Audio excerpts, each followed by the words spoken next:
গোসাইর করি চরণ বন্দন হইকে হয় বিঘ্ন নাশ হয়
ওই সামনে চলে যাও।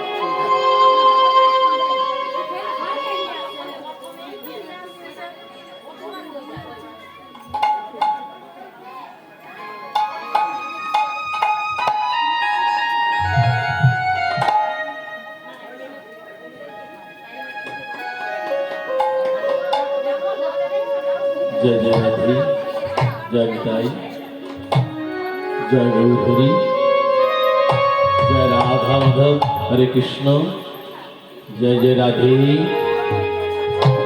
जय गौरी।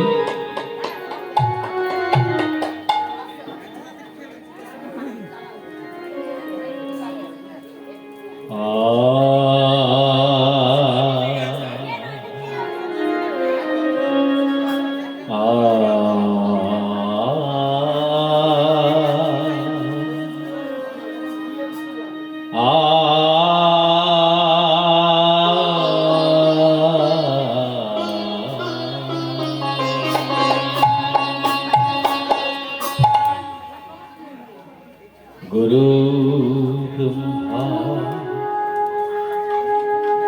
गुरु विष्णु गुरुदेव महेश्वर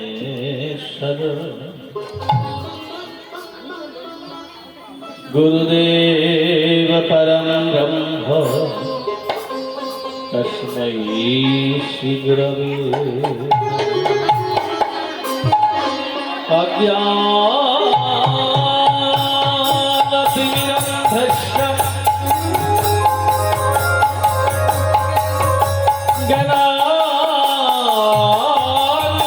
ज्ञानाञ्जनशलाकया चक्षुरुन्मीलितं येन तस्मै श्रीगुरवे नमः। तस्मै श्रीगुरवे नमः। तस्मै श्रीगुरवे।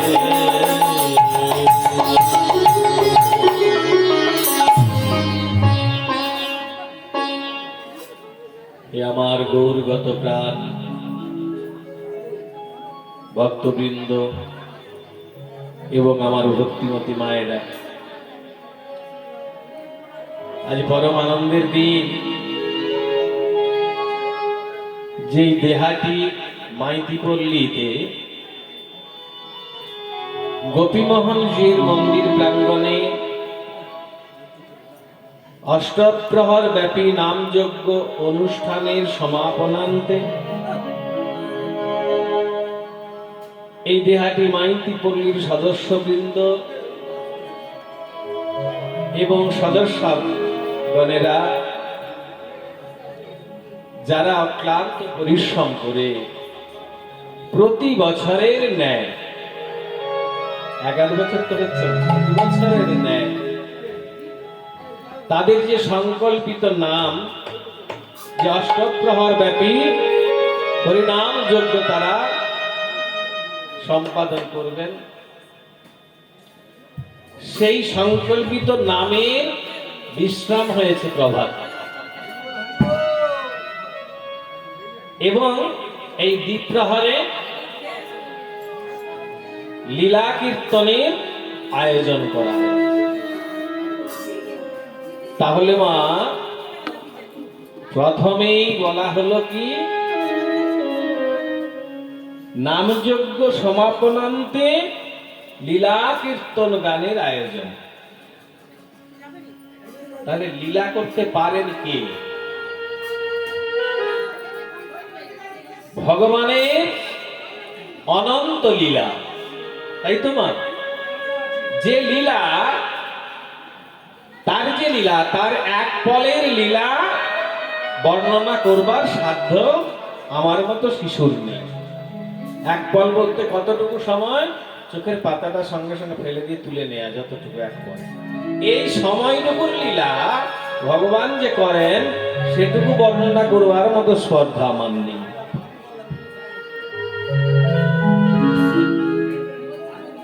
তাই এই যে আমার গোপীমোহনজির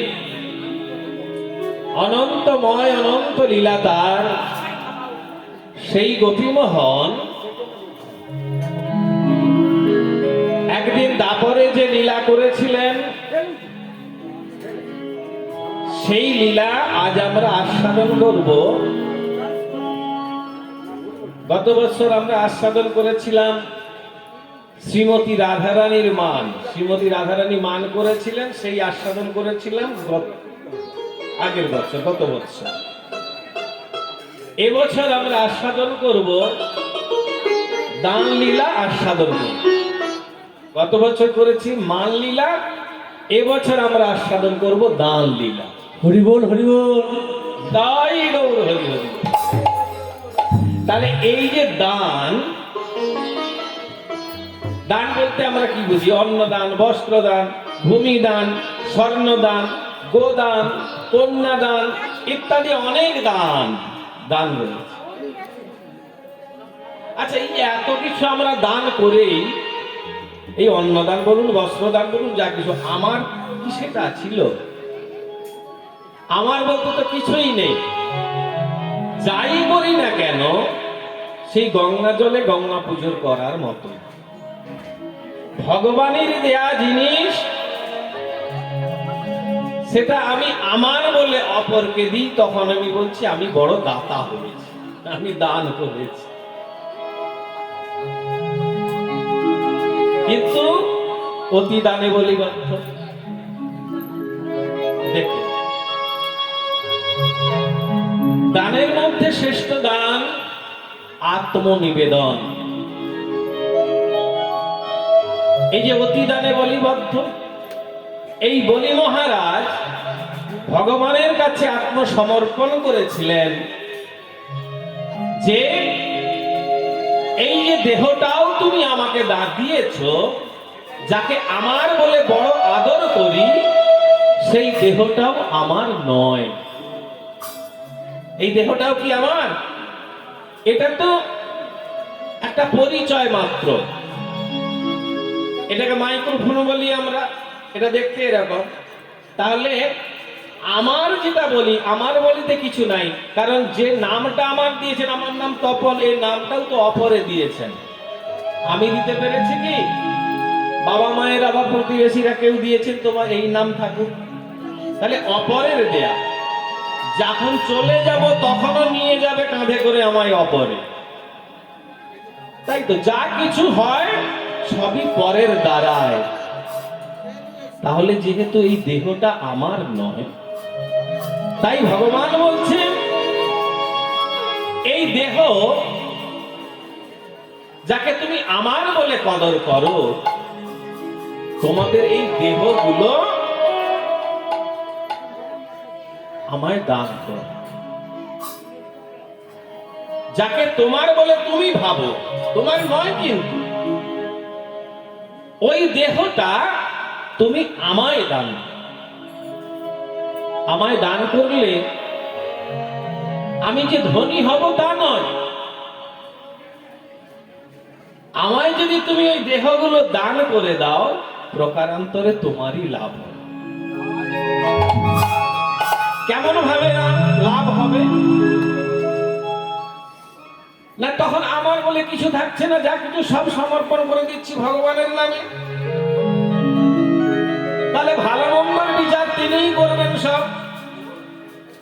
ব্রাহ্মণের গরু মারার মতো বাগানে তছনছ করে দিল গরুতে,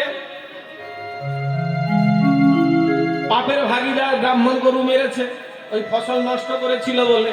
তখন বলছে কেন আমি পাপ নেব? হাতের দেবতা তো আমার ইন্দ্র, তিনি মেরেছেন লাঠি দিয়ে গরুকে, তাহলে আমি কেন পাপের ভাগীদার হতে যাই?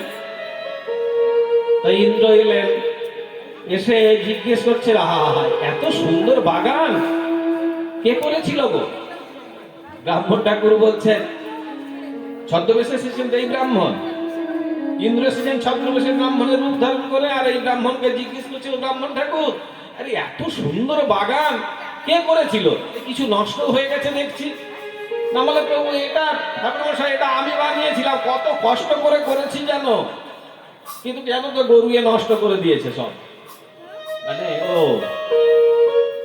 এখন বলছো তুমি এটা আমি করেছি, আর যখন গরুটাকে তুমি মারলে তখন বললে কি যে হাতের দেবতা ইন্দ্র সে মেরেছে। কই, তখন তো তুমি বললেন যে আমি মেরেছি।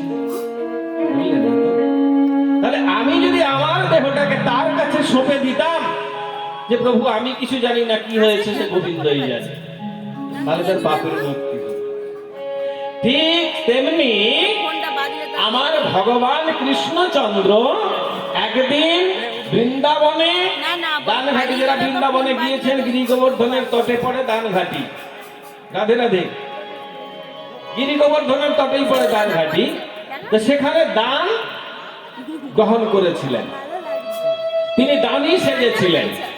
যেমন ধরুন আমরা একটা ফুলদানি কিনি, ফুল সেই বস্তুটাকে দানি কেন বলা হলো? যত সব সুন্দর সুন্দর পুষ্পগুলো এনে তাকে সেই ফুলের এর পাত্রের মধ্যে রাখলাম, তার মানে তিনি গ্রহণ করলেন, তিনি দানি। ঠিক তেমনি ভগবানকে যদি আমার এই দেহটা অর্পণ করে দিই, তাই তিনিও দানি, আমার এই দেহটা তিনি গ্রহণ করলেন। তাই কৃপাময় একদিন ওই বৃন্দাবনে দান লীলা করেছিলেন। সেই গোবিন্দই আমার কলিযুগে গৌর রূপে অবতীর্ণ হলেন।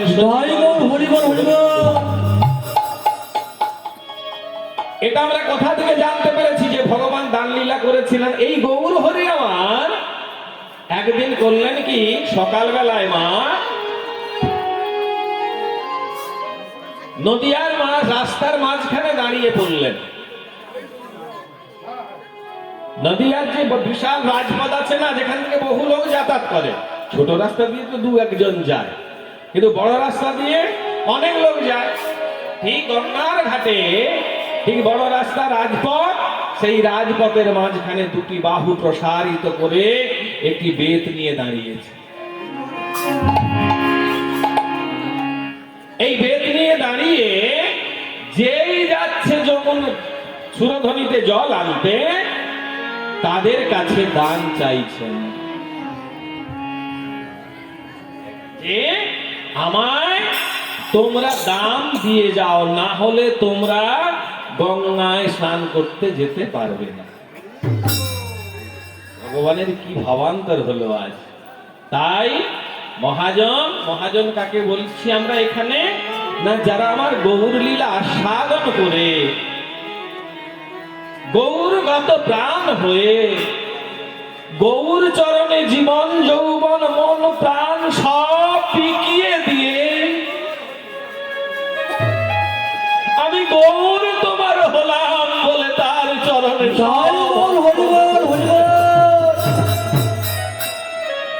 সেই গৌর হরি আমার রাজপথে দাঁড়ালেন আমাদেরকে উদ্ধার করবার জন্য। আর এই লীলা দর্শন করছেন আমার গৌর পার্ষদ বাসুদেব ঘোষ।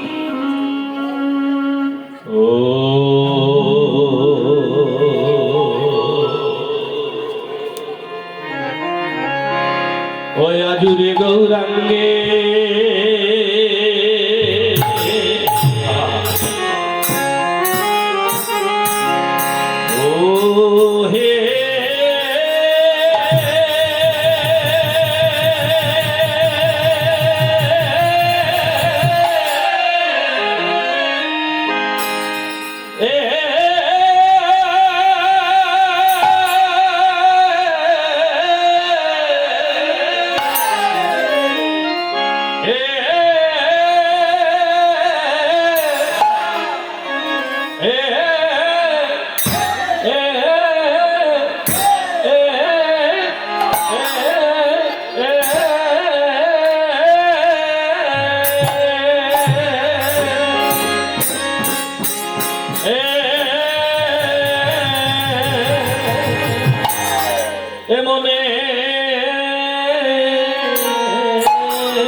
ও মনে রে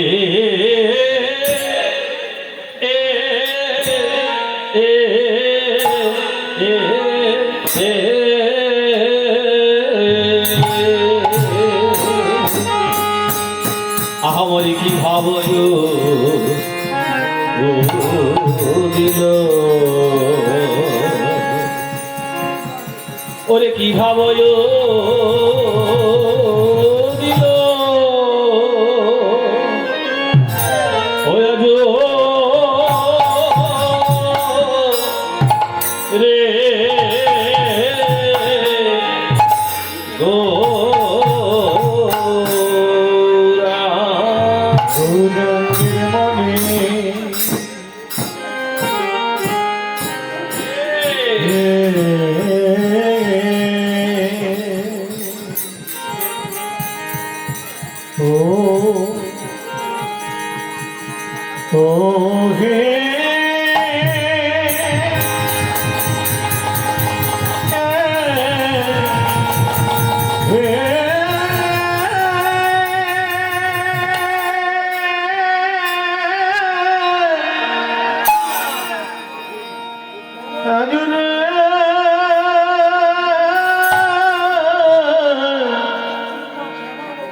দেখো দেখো আজুরে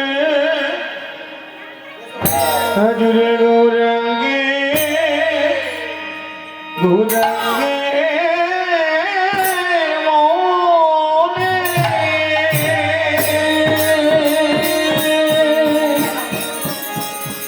আজুরে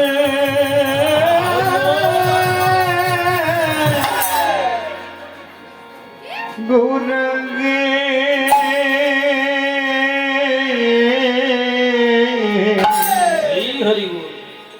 আজুরে গৌরাঙ্গে গৌরাঙ্গে মনে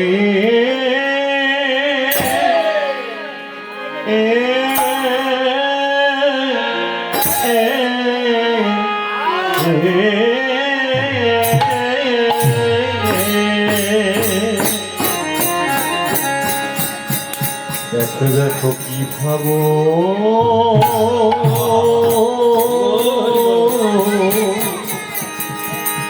কি ভাবো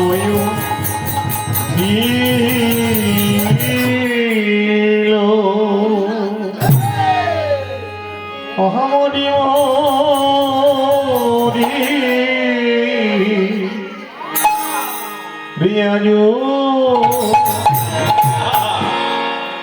রিয়াজু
আজু আজু রে গো রঙের মনে আহামরি আজুরে গো রঙ্গের মনে দেখো দেখো আজুরে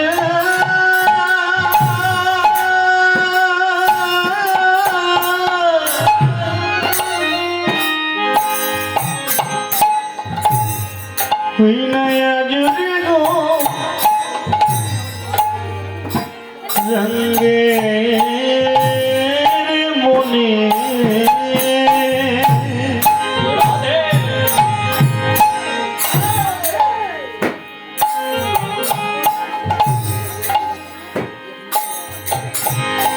আজ কি বলুল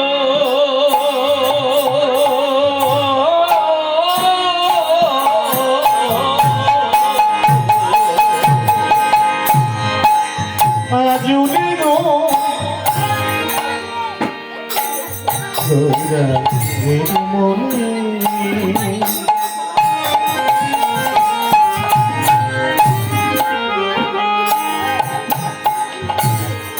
আমার ভালো নেই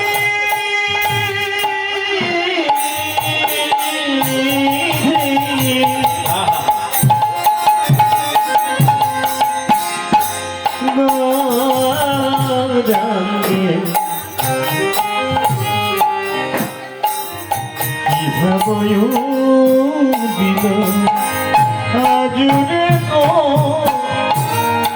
রঙের মনে হই না কিভাবে দিল